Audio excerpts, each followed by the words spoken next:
Hello guys, welcome back to the video. ये है OTG fitness की एडजस्टेबल बेंच जो कि मेरे को ब्रांड की तरफ से मिली है फॉर अ रिव्यू। और इस बेंच को यूज करते हुए मुझे लगभग 1 महीना हो चुका है एंड 1 महीने बाद मैं आपके लिए इसका एक ऑनेस्ट रिव्यू लेकर आया हूँ कि आपको ये वाली बेंच अपने लिए, अपने होम जिम के लिए खरीदनी चाहिए या फिर नहीं। तो आज हम इस बेंच की बिल्ड क्वालिटी की बात करेंगे। इसके ऊपर मैं आपको एक्सरसाइजेस करके दिखाऊंगा, इंक्लाइन और डिक्लाइन और फ्लैट, ये तीनों तरीके से ये बेंच एडजस्ट हो जाती है।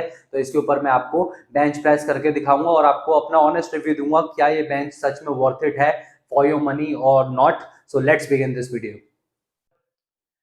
तो आइए सबसे पहले इस बेंच को टेस्ट कर लेते हैं इन एन फ्लैट पोजीशन। तो मैं एडजस्टेबल बेंच को मोस्टली सबसे ज्यादा टाइम्स फ्लैट बेंच के अंदर यूज करता हूँ। इंक्लाइन और डिक्लाइन में इतनी ज्यादा नहीं लगाता, बट लोग FID बेंच इसलिए खरीदते हैं ताकि वो इंक्लाइन पोजीशन भी कर पाए, बट मैं मोस्टली फ्लैट पोजीशन के ऊपर ही बेंच प्रेसेस करता हूँ। ठीक है, तो इसके ऊपर बैठते हैं। तो ऑन अ फर्स्ट लुक आपको भी लग रहा होगा कि मेरी हाइट है 6 फीट और मेरे हाइट के अकॉर्डिंग और वेट के अकॉर्डिंग ये बेंच काफी छोटी लग रही होगी और आपको पतली भी लग रही होगी, जो कि ये है भी। ये सिर्फ 16.5 इंचेस की हाइट है जमीन से, और अच्छी कॉमर्शियल बेंचेस की जो हाइट होती है ना वो 19 इंचेस होती है। तो कॉमर्शियल बेंच पे जब मैं बैठता हूँ, इस पे जब बैठता हूँ तो काफी नीचे लगती है मुझे ये। ठीक है, बट ये बेंच बनाई गई है फॉर होम जिम पर्पजेज और बिगनर्स के लिए बनवाई गई है मेनली। तो बिगनर के लिए फिर भी ठीक है, और अगर आप अभी जस्ट शुरू कर रहे हैं अपने घर के अंदर वर्कआउट करना, तब आप ये बेंच खरीद सकते हैं। और अगर आप अभी समय अपने टीन एज के अंदर हैं, तब ये बेंच आपके लिए परफेक्ट फिट होगी। तो इस समय फ्लैट बेंच करके दिखाता हूँ आपको। ठीक है, छोटी बेंच है फिर भी आप देख रहे होंगे मेरा हेड जो है ना इस बेंच के बाहर नहीं निकल रहा। तो ऊपर जो टॉर्सो का लेवल है, जो भी टॉर्सो की मेरी हाइट है, उस हाइट की ये बेंच बनाई गई है। तो मेरा सर बाहर नहीं निकल रहा है। फ्लैट बेंच के अंदर ये बेंच मेरे को सबसे सही लगती है, कोई दिक्कत नहीं मेरे को फील हो रही मेनली। ठीक है, अब मैं बारबल को ग्रिप करता हूँ। अभी मैं कोई वेट नहीं लगा रहा बारबल के ऊपर, बिकॉज मैं डेमोन्स्ट्रेशन पर्पजेस के लिए ये वीडियो बना रहा हूँ। तो वेट नहीं लगाते हैं, और ऐसे ही मैं आपको बारबल प्रेसेस करके दिखाता हूँ। बेंच बिल्कुल भी अपने जगह से नहीं हिली जब भी मैं बारबल प्रेसेस कर रहा था। तो फ्लैट बेंच पोजीशन के अंदर ये बेंच स्टेबल है। तो फ्लैट बेंच प्रेस के बाद अब इस बेंच को इंक्लाइन पे भी टेस्ट कर लेते हैं, जिसके लिए मैंने जेकब्स थोड़े और ऊपर लगा दिए हैं बिकॉज मेरे को बारबल की हाइट बढ़ानी थी। ठीक है, तो इस समय इसको एक इंक्लाइन पे सेट कर रखा है, 45 डिग्रीज का इंक्लाइन है लगभग। ठीक है, अब बैठते हैं इसके ऊपर। तो अब इसको बारबल को उठा के दिखते हैं, और मैं 5 रेप्स करता हूँ। 2, 3, 4।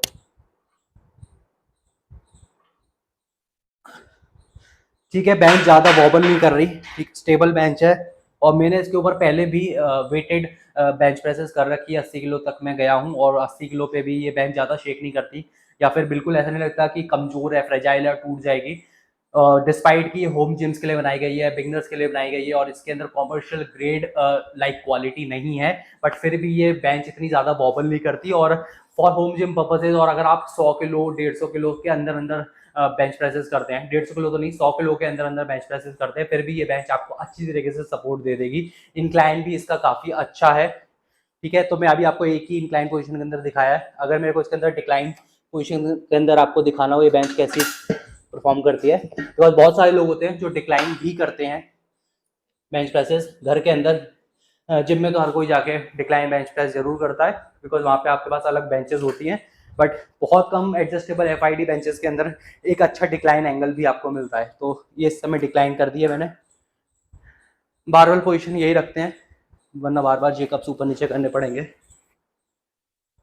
तो डिक्लाइन के अंदर आपको एक ही एंगल मिलता है, स्ट्रेट अवे सीधे नीचे चली जाती है, कोई 2 एंगल नहीं है। तो फ्लैट होने के बाद सीधे डिक्लाइन होती है, एक एंगल इसका ऐसा है।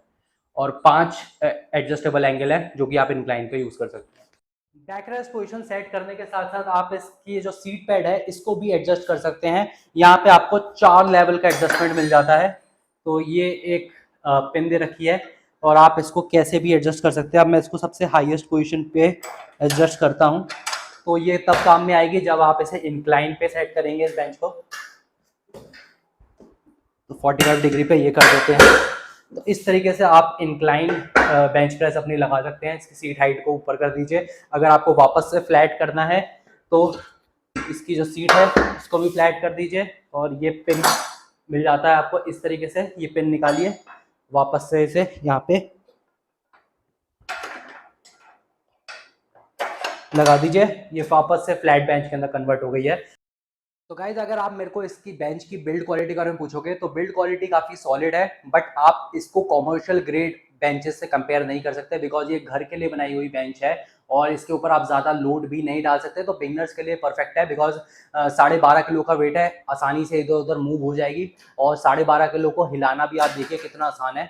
तो स्टेबिलिटी के अंदर आपको थोड़े इश्यूज आएंगे, बट बेंच प्रेस करते समय अगर आप लो वेट की बेंच प्रेस कर रहे हैं जैसे 50 किलो 80 किलो, ठीक है, तब आपको स्टेबिलिटी के अंदर कोई इशू नहीं आने वाला। स्पेशली फ्लैट बेंच पोजीशन के अंदर ये बेंच काफी स्टेबल मेरे को फील होती है और मैं मोस्टली इसके ऊपर फ्लैट बेंच एक्सरसाइजेज ही करता हूँ। और बीइंग अ वेट लिफ्टर मेरा प्राइम फोकस नहीं है कि मैं बेंच प्रेसेस ज्यादा करूँ या फिर अपनी चेस्ट मसल्स को ज्यादा डेवलप करूं।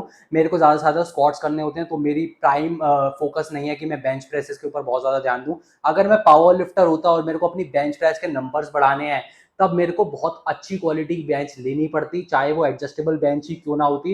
बट उस टाइम पे ये बेंच पावर लिफ्टर्स के लिए तो बिल्कुल नहीं है। बट अगर आप एक नॉर्मल एक्सरसाइजर हैं, घर के अंदर वर्कआउट करते हैं, या फिर आप एक गर्ल है या थोड़ी आप स्ट्रेंथ बिल्डिंग एक्सरसाइज के ऊपर फोकस करना चाहते हैं, तब ये एक बहुत अच्छी बेंच आप लोगों के लिए साबित हो सकती है। पैड मटेरियल के बारे में आपको बताऊं तो पैड काफी ज्यादा सॉफ्ट है। इसमें आपको दिखाता हूं, ये तो बिल्कुल ही अनस्टेबल है ये वाला जो प्रीचर कल का जो पैड है, और बहुत ही स्पंजी है, सॉफ्ट है, ठीक है। और मटेरियल भी आप देखिए आसानी से ये नीचे से आता है और मैं इसे खींच सकता हूँ। तो पैडिंग तो काफी सॉफ्ट दे रखी है, यहाँ पे फिर भी पैडिंग हार्ड है, ये लंबर सपोर्ट के लिए जो पैड दे रखा है, बट ये अगेन बहुत सॉफ्ट है। ये फॉर्म नहीं है, जो अच्छी बेंचेस के अंदर आपको थोड़ी फॉर्म सीट मिलती है और येट थोड़ी सॉफ्ट मिलती है, बट ये बिल्कुल ही सॉफ्ट है। अगर आप इसके ऊपर ज्यादा लोड डालोगे ना, जैसे कि मैं 100 किलो की बेंच प्रेस कर रहा हूँ या फिर मैंने इसके ऊपर वेट प्लेट रख दी, तो ये वापस से ना फोम अपनी शेप को रीगेन करने में कुछ सेकंड ले जाएगी।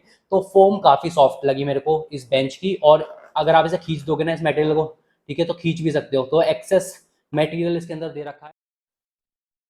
साइड से देखने पे ये बेंच की बिल्ड क्वालिटी आपको बिल्कुल आईने की तरह दिखेगी। इसका जो नीचे का जो फ्रेम है वो पूरा मेटल का बनाया गया है और ऊपर ये फोम की सीट्स दे रखी हैं, और नीचे मेटल होने की वजह से इसकी बिल्ड क्वालिटी इतनी अच्छी है जो कि आराम से 300 किलो का वजन ये झेल पाए। बट 300 किलो की कैपेसिटी इन्होंने कह दी है, बट आपको इतना लोड नहीं करना चाहिए ऐसी बेंचेस के ऊपर। अगर आप पावर लिफ्टिंग पर्पस के लिए कोई बेंच खरीदना चाह रहे हैं और 300 किलो तक आप समझते हैं कि आप लोड डालोगे, तब मैं नहीं समझता कि इस बेंच को पुश करना 300 केजीज तक वर्थ इट रहेगा, बिकॉज वहाँ पे कुछ इनसिक्योरिटीज या अनस्टेबिलिटी के चांसेस फ्री भी रह जाते हैं। बिकॉज ये 12.5 किलो की बेंच है, आप सिर्फ इसे एक उंगली से ही पुश कर सकते हैं और कोई देख के भी बता सकता है कि ये बेंच इतनी हैवी ड्यूटी नहीं बनाई गई है।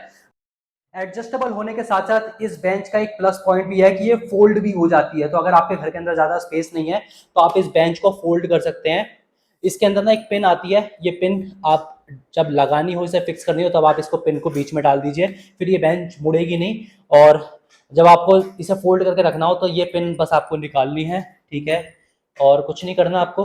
ये बेंच को इस तरीके से फोल्ड कर देना है, लैडर सिस्टम हटा देना है, कोई भी किसी पोर्शन के ऊपर बैकरेस्ट नहीं होना चाहिए। अब ये देखिए इस तरीके से ये कॉम्पैक्टली फोल्ड हो जाती है। सो गाइज आई होप आपको ये वीडियो पसंद आई होगी और आपको ये बेंच भी पसंद आई होगी। और अगर आप अपने घर के लिए एक बेंच खरीदना चाहते हैं जो कि टूटे नहीं और आपको बहुत वर्सेटैलिटी दे दे, आपकी एक्सरसाइजेस के अंदर इंक्लाइन हो जाए, डिक्लाइन हो जाए, फ्लैट पे पोजीशन के अंदर सेट हो जाए, तब आप OTG फिटनेस की ये एडजस्टेबल बेंच बिल्कुल खरीद सकते हैं। बिल्ड क्वालिटी मैं आपको दिखा ही रहा हूँ खुद।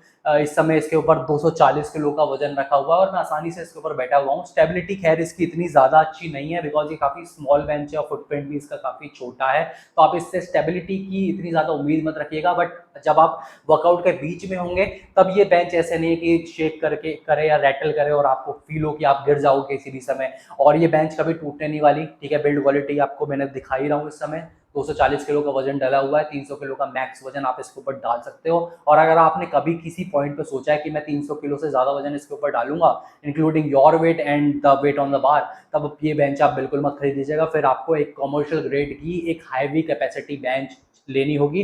बट ये बेंच की पूरी बिल्ड क्वालिटी मेटल फ्रेम के साथ है, तो ये टूटने तो नहीं वाली, थोड़ी अनस्टेबल रहती है। और इस वीडियो के थ्रू मैंने आपको पूरा बता ही दिया हुआ कि इस बेंच के अंदर क्या कुछ अच्छी बातें हैं और क्या कुछ बुरी बातें हैं। तो आप एक कैलकुलेटेड डिसीजन ले सकते हैं अपने लिए कि या ये बेंच आपके लिए परफेक्ट फिट है या नहीं। अगर ये परफेक्ट फिट है, अगर ये बेंच आपके लिए परफेक्ट फिट है तब आप इस बेंच को खरीद सकते हैं। इसकी बाइंग लिंक मैं डिस्क्रिप्शन बॉक्स के अंदर दे दूंगा, आप डायरेक्टली अमेजोन से इसे परचेज कर सकते हैं। अगर आपको ये वीडियो पसंद आई हो और आपको मेरा काम पसंद आया हो तो please like, share and comment on this video. मिलते हैं नेक्स्ट टाइम किसी और वीडियो में किसी और इक्विपमेंट का रिव्यू करते हुए। Till then bye bye, ta ta, take care, bye.